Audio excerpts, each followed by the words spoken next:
हम मीनू झा गोर लगै छी समस्त मिथिलावासी के एकटा नचारी लऽ कऽ उपस्थित छी।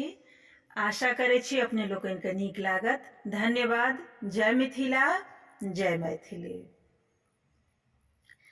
सखी जोगी एक ठाढ़ आंगनमा में, सखी जोगी एक ठाढ़ आंगनमा में, आंगनमा में है भवनमा में, आंगनमा में है भवनमा में, सखी जोगी एक ठाढ़ आंगनमा में, सखी जोगी एक ठाढ़।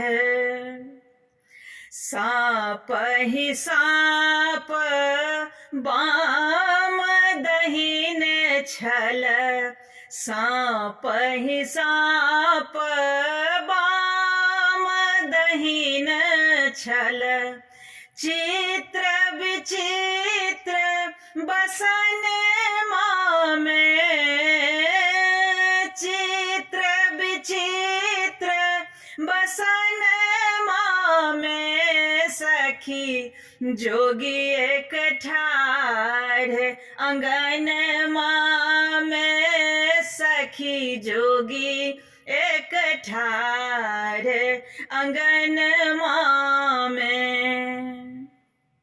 नित दिन भीख कतऽ सँ लायब, नित दिन भीख कतऽ सँ लायब, घूरी फिर जाथू आंगनमा में, घूरी फिर जाथू आंगनमा में, सखी जोगी एक ठाढ़ आंगनमा में, सखी जोगी एक ठाढ़।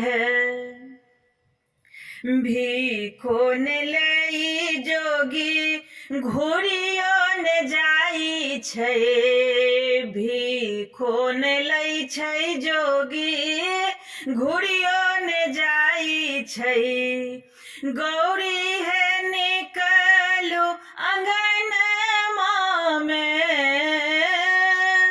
गौरी है निकलू आंगनमा में, सखी जोगी एक ठाढ़ आंगनमा में, सखी जोगी एक ठाढ़।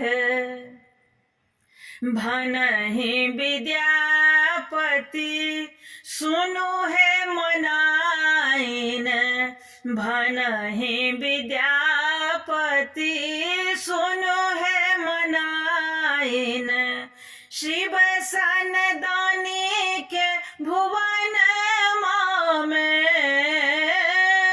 शिव सन दानी के भुवनमा में, सखी जोगी एक ठाढ़ आंगनमा में, सखी जोगी एक ठाढ़ आंगनमा में।